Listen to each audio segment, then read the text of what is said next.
Ada, you are no longer in my level. I can never marry you. What did you say? I said get out of here, you dirty pig. You are just a village school teacher. I am dead, oh. I have wasted 7 years of my life. Emeka has killed me. Where do I start from? My people, oh yeah, now come here. Let me tell you about a girl named Adaura. Adaura was the most beautiful girl in Umuchuku village. Not beautiful in the way that needs makeup and good lighting. Beautiful in the way that stops conversation. The kind of beautiful that makes old women touch their chests and say, God took his time with this one. Tall, dark, smooth skin, like she was carved from the finest mahogany. Eyes that held a warmth that made everyone around her feel seen. And she was not just beautiful, she was good. Hardworking, respectful, the kind of daughter that made her father walk with his chest out at the village square. Every family in Umuchuku knew Adaura. Every mother wanted her for a daughter-in-law. Every young man had thought about it at least once. But Adaura had eyes for nobody. Until Emeka decided he had eyes for her. Before we enter into this matter, kindly subscribe, like, and leave a comment. It means the world to me. Now, let's enter into this gist. Now, let me tell you about Emeka. Emeka was the kind of young man that village mothers pointed to when they wanted to encourage their sons. Brilliant, sharp, first in his class consistently, the kind of student that teachers called by name with pride. His mother, Mama Emeka, walked around Umuchuku like she had personally manufactured something special. And to be fair, the boy had something. Charm, intelligence, a smile that arrived before the rest of his face. He saw Adaura and he decided he wanted her. And my people, this boy campaigned. 5 full months of campaign. This serious, dedicated, show up every day kind. He would pass her house on his way to school and find reasons to stop. He brought her oranges from his mother's garden. He helped carry her father's yams from the farm without being asked. He sat with her younger siblings and helped them with their homework. He told her she was the most beautiful thing God had placed in Umuchuku, and he said it like he meant every syllable. Adaura, he told her one evening, under the big mango tree at the edge of the compound, I will spend my whole life making sure you never regret choosing me. His whole life, every single day. She believed him. They started dating in SS3. And Umuchuku noticed. The most beautiful girl and the most brilliant boy. People said they were a match written somewhere up above. Even the village gossips had nothing bad to say. And if you know village gossips, you know that is saying everything. They both wrote JAMB. They both passed. They both wrote scholarship exam done by the government to support 3 students in the community. Both of them got the scholarships. And then reality came knocking with its wahala, as reality always does. They needed money for their visas. Now, Adaura's father, Papa Adaura, was not a rich man, but he was a man who loved his daughter with everything he had. He had a piece of land, not large, but it was something. It was his. It was the kind of thing a man keeps for his old age. When Adaura told him about the scholarship, about the visa, about the opportunity, that man sold his land without blinking.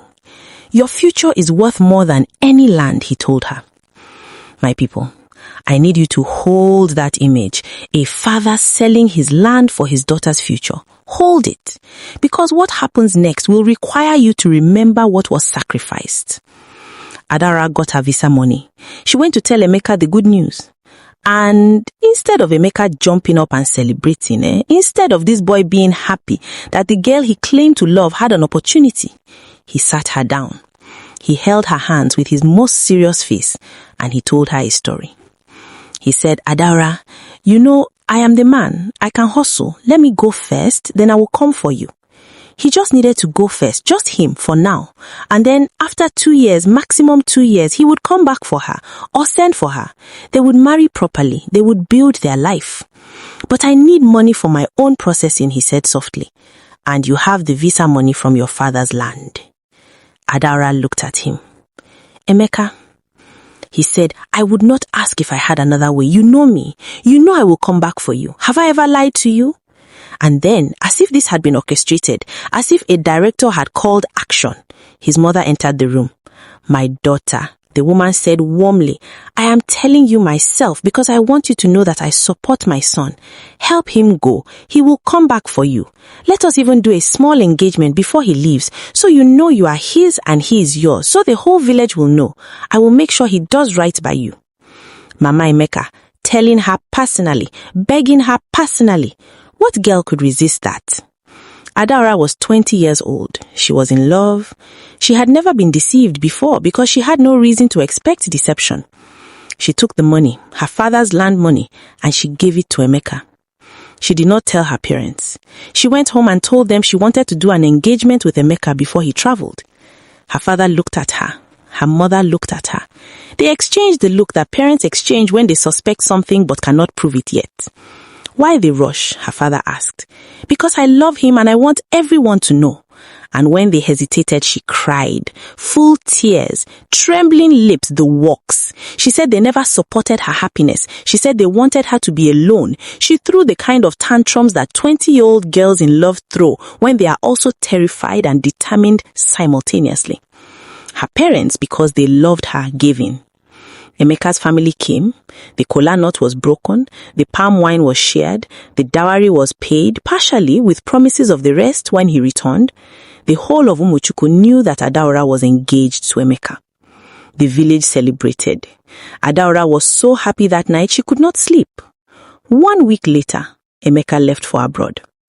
It was the night before his departure that Adaora finally told her parents about the visa money. The silence in that room, my people, even the gecko on the wall held its breath. Her father sat very still for a long time. Her mother did not make a sound. Then her mother got up quietly, went to the bedroom, and cried in private the way Nigerian mothers cry so their children will not see. Her father looked at her daughter and said, "He will come back.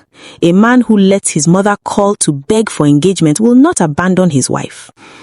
They believed her. They believed in him. God help them all. And so, Adaora waited. She followed her father to the farm every morning. Strong girl, no complaint. She carried yams on her head. She tilled the soil. She did the work of someone who was building patience one day at a time. And every other day, she went to Mama Emeka's house. She cooked, she cleaned, she washed, not just the woman's clothes, but the clothes of Emeka's siblings. She swept the compound, she fetched water. She did everything a wife does in a home that was not yet officially hers for a husband who was not yet officially present. Mama Emeka in that first year was warm. She called her my wife. She served her food. She praised her in front of neighbors. "You see this girl? This is a wife, not these modern ones that cannot boil water." Adaora smiled and kept walking. She wrote letters to Emeka. He wrote back. He called when he could. He said the work was going well. He said 2 years was not long. He said she was the last thing he thought about before sleeping and the first when he woke up. She believed every word. Then her friend Ngozi, God bless Ngozi, sat her down in the second year and said, "Adaora, I am your friend and I will tell you what a friend should tell you. You cannot spend your youth on a farm waiting. Enroll in the College of Education. Become a teacher. Emeka will come back to meet a woman with something, not a woman who has been waiting." Adaora thought about it. It made sense. She told Emeka. The phone went quiet. And then Emeka, this brilliant, charming, gap-toothed boy, said the most revealing thing he had ever said to her. "Adaora, I did not work this hard so that my wife can go to College of Education. That school is for people who have nothing better. Wait for me. I will take you to abroad to study properly. Don't embarrass me." Don't embarrass him. Her education, her future, her embarrassing him. Her parents, thank God, had more sense than that daughter in that moment. They paid the tuition quietly and told her, "Go to school. If he loves you, he will support you. If he doesn't, then you have your certificate." Adaora enrolled. She stopped telling Emeka about her classes. She let him believe she was waiting on the farm. She smiled on their calls and said everything was fine. 2 years passed. He did not come back. "Adaora, the program has extended. Just 1 more year, I promise." She cried that night, alone, wiped her face by morning. She went to class. Year 3. Adara graduated from College of Education. She wore her gown and cap and stood for photographs with her parents, who cried openly without shame. Papa Adara, the man who sold his land, the man who had trusted, the man who believed, looked at his daughter in that graduation gown, and something in his face settled into a deep, quiet pride that had nothing to do with anyone else. She got her teaching job in the village. The pay was small, it was very small, but it was hers. She woke up, she dressed, she walked to school, she taught children their alphabets and their numbers, and she came home with money she had earned. Emeka, when she told him, said okay. Just okay. Not congratulations, not well done, not I am proud of you. Okay. She should have heard what that okay was saying. But love is deaf sometimes. Love puts cotton wool in your ears and tells you are imagining things. Year 4. The changes at Mama Emeka's house became impossible to ignore. The woman who used to call her my wife now barely looked at her when she arrived. The warmth was gone, replaced by something cool and distant and slightly contemptuous. Emeka's siblings, who she had cooked for, washed for, served for years, started speaking to her with an edge. Short answers, hissing under their breath. One of them said to her face one afternoon while she was washing clothes, "Why are you even here? Who sent you?" Adara swallowed the pain. She told herself they were under stress. She washed the clothes, she went home. Year 5. Suitors came, good men, serious men, men with jobs and quiet eyes and genuine intentions. They came to her father. They asked to know her.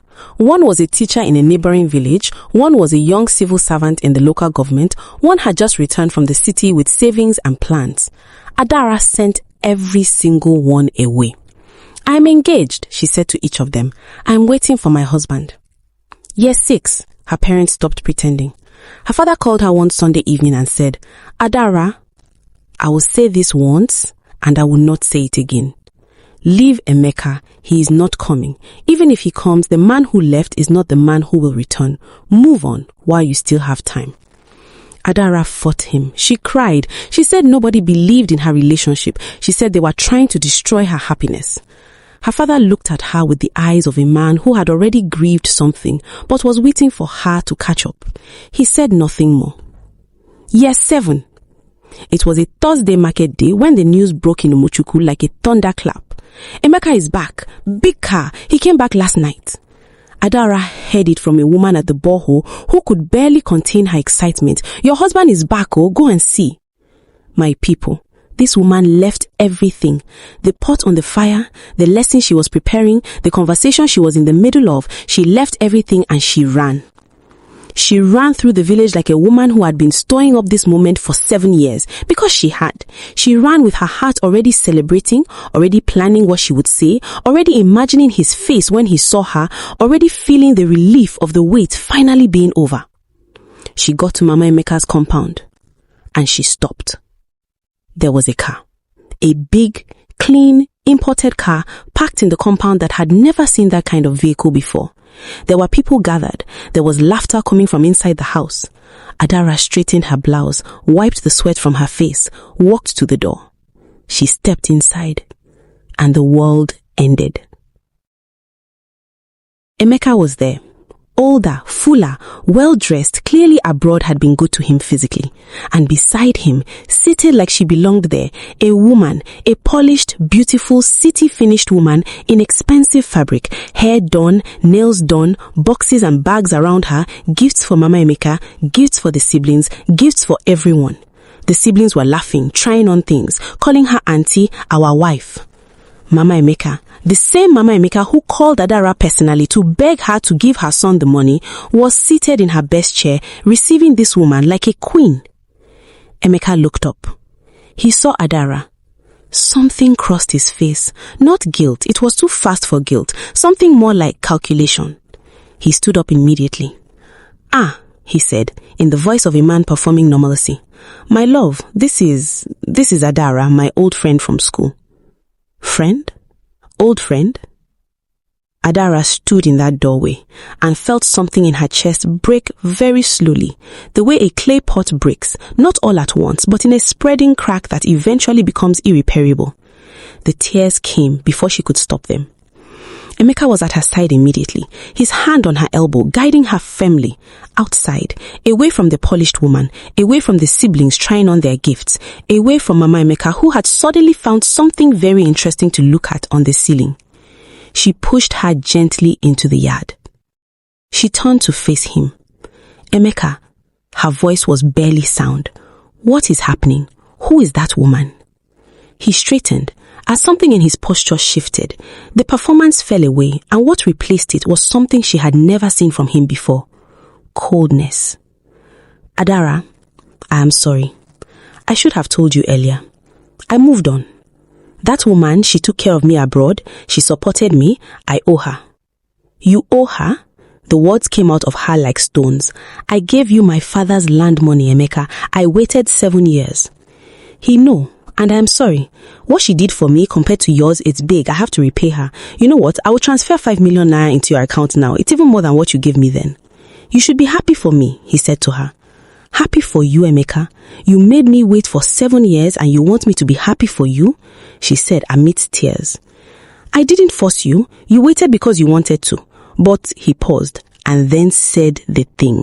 The unforgivable thing. The thing that Umuchuku would talk about for years. You are no longer on my level, Adara. He had grown. You are no longer on my level. She repeated it back to him so quietly that he almost had to lean in to hear. You are no longer on my level. The rain started. Just like that, as if the sky had been waiting for this exact moment to respond. It came down on the compound of Umuchuku, and it came down on Adara standing in the yard of the family she had served for 6 years. And it came down on Emeka, who was already backing away toward the house, toward the polished woman, toward his new level. Move on, he said. You are a fine girl. You will find someone. He went inside. He closed the door.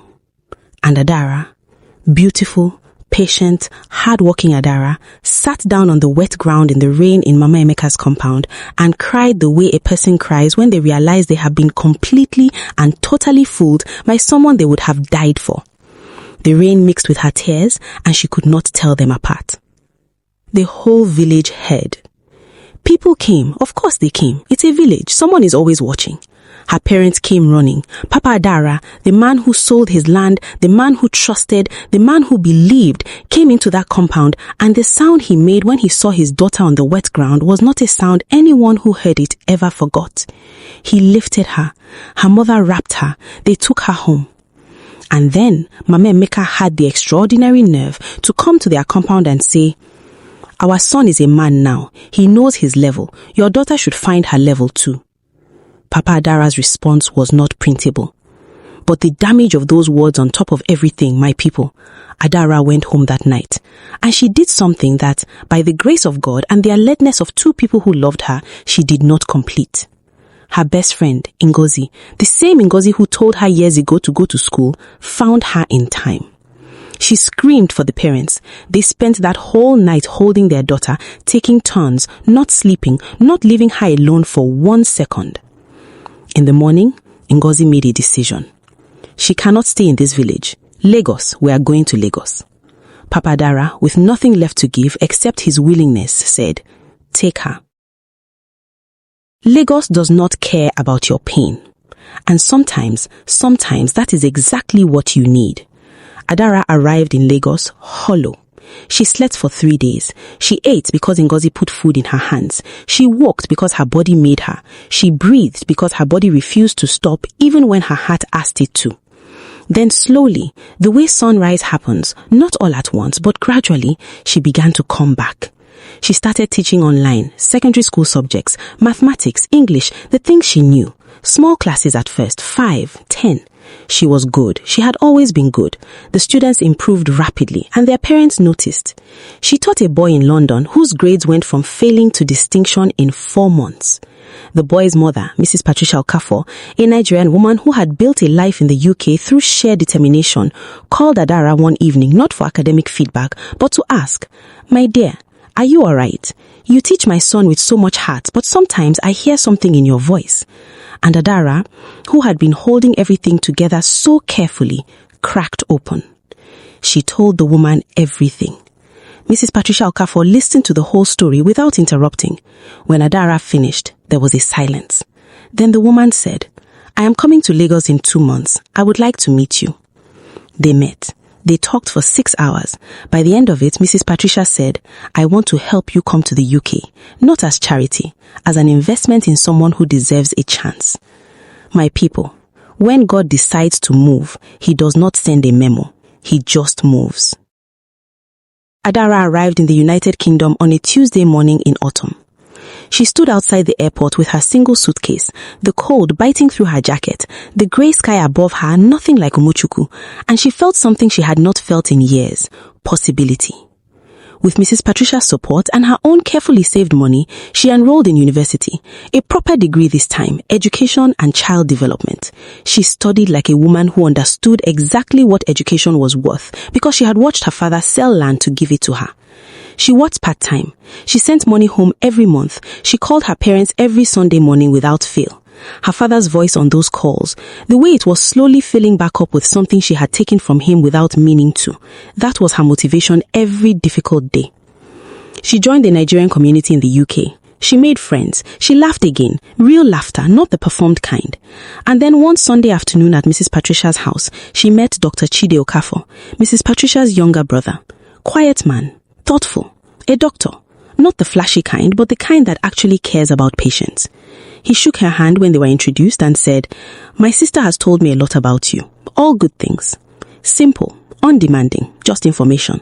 But he looked at her like she was worth looking at. They became friends first, real friends, the kind that talks for hours about everything and nothing. He never rushed, he never pressured. He showed up consistently in the small ways that matter more than grand gestures. After 8 months, he asked her to dinner. She said yes. After 2 years, he asked her to marry him. She said yes again. Now, my people, you know I wouldn't leave you without the other half of the story. Because bad news, as they say in our villages, travels faster than good. The woman Emeka had brought to Muchuku that day, the polished, beautiful, wealthy woman, was not what she appeared. Or rather, Emeka was not what he appeared, and she had known it from the beginning. Because here is the thing about Emeka that Adara never knew. He had not completed his studies abroad. He had dropped out in the second year. The work contract was illegal hustling. The money he had was not from honest labor. He had fallen into a life that Adaora in her village, with her genuine heart, could never have imagined for the boy who helped carry her father's yams. The wealthy woman was indeed from a rich family, and Emeka had targeted her the way he targeted everything, with charm, with strategy, with a plan. He thought he could marry into that money. But my people, that family had not built their wealth by being foolish. They investigated. They found everything. They said nothing. The woman left him in Nigeria on a visit, made sure every account he had access to was clean, took back everything she had given him, and disappeared back to her life without a backward glance. Emeka was stranded, broke, exposed. And in a village, in a Nigerian village, there is nowhere to hide from news. The story spread through Umuchuku like Hamatan fire. Every detail, the dropout, the drugs, the scheme, the woman who outsmarted him, people stood at their gates discussing it. The same mouths that had praised Mama Emeka's brilliant son now paused in slow, satisfied judgment. Mama Emeka, who had told Adaora's parents that her son knew his level, that same woman came to Papa Adaora's compound. She came with her children. She knelt. She said her son had been bewitched by the foreign woman. She said she could now see that Adaora had truly loved him. She said Emeka was ready to come home and marry Adaora if she was willing. Papa Adaora, the man who had sold his land, the man who held his daughter while she shook, the man who watched his wife cry in private for 7 years, looked at this woman on his compound floor. His wife walked out, picked up a bowl of water and poured it on them. "Get out of my compound," she said, "and never come back." And they left. Emeka never called Adaora, not once, not to apologize, not to explain, not to acknowledge 7 years. He simply continued existing in the same world as her, without a single word of accountability. Some people are consistent to the end. Then one Sunday evening, Papa Adaora's phone rang. It was Adaora. He picked up expecting her regular call, expecting her voice asking how the farm was, how her mother's knee was holding up, whether it had rained. Instead, she said, "Daddy, I am getting married." Papa Adara sat down slowly, very slowly, like a man making sure his legs will hold the weight of what he just heard. "His name is Chidi," she said. "He's a doctor. He's a good man. And Daddy, I want you and Mommy to be there. In the UK, I am sending you tickets." Her father did not speak for a long time. When he finally did, his voice was the voice of a man who had been carrying something very heavy for a long time and had just been told he could put it down. "We are coming," he said. "Tell them we are coming." He ended the call and sat in his compound in Umuchuku for a few minutes alone. Then he stood up, went to his wife in the kitchen and told her, "My people, Mama Adara dropped her cooking spoon on the floor and left it there. She did not pick it up. She sat down right there in the kitchen and wept the kind of tears that have been waiting years to fall properly." Now here is where it gets interesting. Because nothing travels faster in a Nigerian village than good news about someone people once mocked. By the next morning, Umuchuku knew. How? We will never know. It's a village. The walls have ears and the trees have mouths. All we know is that by 8 a.m., people were at their gates talking. "Have you heard? Adara is getting married in the UK. UK? Which Adara? Papa Adara's daughter, the one Emeka left in the rain. The teacher. She's getting married in the UK? To a doctor, British, Nigerian, but based in the UK. The village shifted. You could feel it, the way Umuchuku recalibrated around this information.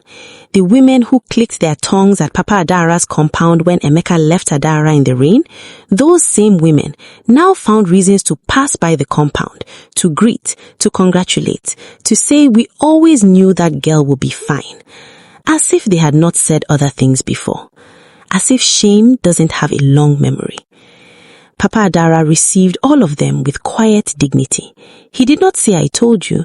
He did not remind anyone of what was said when his daughter was sitting in the rain. He simply nodded, thanked them, and went back inside. That dignity, that man's dignity was the finest thing in Umuchuku. But now, let us talk about Mama Emeka. The same Mama Emeka who walked into Papa Adara's compound and said, "Your daughter should find her level." That same woman, when the news reached her compound, and it reached her compound very fast, trust me, she did not come out. Not that day, not the next day. People passed her gate and looked. The compound was quiet. The gate was closed. The woman who used to walk through Umuchuku like she owned the road, the woman who could not pass the village square without stopping to hold court, was suddenly nowhere. Her neighbor said she saw her once, briefly, at the borehole very early in the morning before anyone was around. Her head was low. She filled her bucket and went back inside without greeting anyone. That one has swallowed her tongue, people said. And Emeka himself, the man with the big car and the expensive suit and the new level, was somewhere in that compound doing what broken men do when they have nothing left, sitting with consequence, watching from a distance as the girl he left in the rain traveled to the UK to marry a doctor. Some levels, my people, are not worth a climb. When they landed in the UK and Adara met them at the arrivals gate, my people, the reunion in that airport was not a small thing. Papa Adara held her daughter and did not let go for a long time. Her mother was crying before they even touched. All three of them standing in a UK airport holding each other while strangers walked around them not understanding what this embrace contained.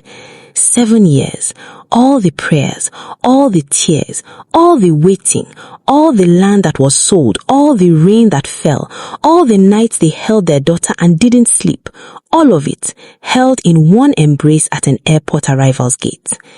The wedding was everything. Small, but beautiful, intimate, deliberate, full of meaning. Adara wore white and cried from the moment she was dressed until the moment she said "I do," not from sadness, but from the overwhelming recognition of how far she had traveled from that girl sitting in the rain on Mama Emeka's compound floor. Her parents were there. Papa Adaora, who had sold his land for his daughter's future and watched that sacrifice be stolen, and then watched her daughter build something new from the ruins, walked her down the aisle. He held her arm the entire way, and when he gave her hand to Dr. Chidi Okafor, the man who had waited patiently for her heart to be ready, the man who never once asked her to be smaller or quieter or less, her father looked at the man and said simply, "Take care of my daughter." "With everything I have," Chidi said. Papa Adaora nodded and sat down, and for the first time in 7 years, wept openly in public without shame. My people, a father's tears at a daughter's wedding, when those tears are relief and not grief, there is no more beautiful thing in this world. Oh yeah, come, let us sit down. I want to talk to the people who are currently waiting for someone who keeps promising. I want to talk to the person whose love has been weaponized against them, who has been told, if you really loved me, you would wait, you would give, you would sacrifice, you would shrink. I want to talk to Adaora at 20 years old under that mango tree. Here is what I want you to hear. A man who truly intends to come back does not need your father's land to leave. A family that truly values you does not make you wash their clothes for 6 years and then tell you that you are not on their son's level. And a love that requires you to stop growing, to stay small, to stay available, is not love, it is occupation. Adaora's mistake was not loving Emeka.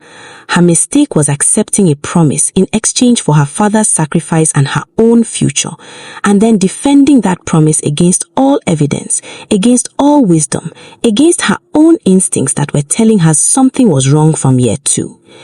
But here is the grace in Adaora's story. The years were not wasted. She got a certificate. She got skills. She got a strength that only comes from surviving something you didn't think you would survive. She got a father whose love proved itself over and over again. She got a best friend who ran towards her at her lowest moment. She got a woman in London who heard her story and chose to invest. She got a husband who looked at all of her, the waiting years, the broken years, the rebuilding years, and said, I choose this woman. Not everyone will be as lucky as Adaora, so be smart. And Emeka got exactly what he built. The same charm he used on Adaora, he used on someone who was simply better prepared. The same man who told Adaora she was no longer on his level ended up with no level at all. Our people say, the evil that a man does to others, he wears on his own body eventually. Emeka wore his. Watch your children, my people. Teach your daughters that their love is valuable. Let them know they are loved at home. Teach them that patience is a virtue, but waiting for someone who has already left is not patience. It is punishment disguised as loyalty. And to every Adaora who is currently sitting somewhere in the rain, get up. Dry your face. Your life did not end there. Your life is waiting for you somewhere further down the road, somewhere you cannot see yet, somewhere that requires you to get up first. Get up. If you enjoyed this story, don't forget to like, comment, share, and subscribe. It means everything to me, and it helps this story reach the person who needs to hear it tonight. This is your girl, Tales by Jasmine.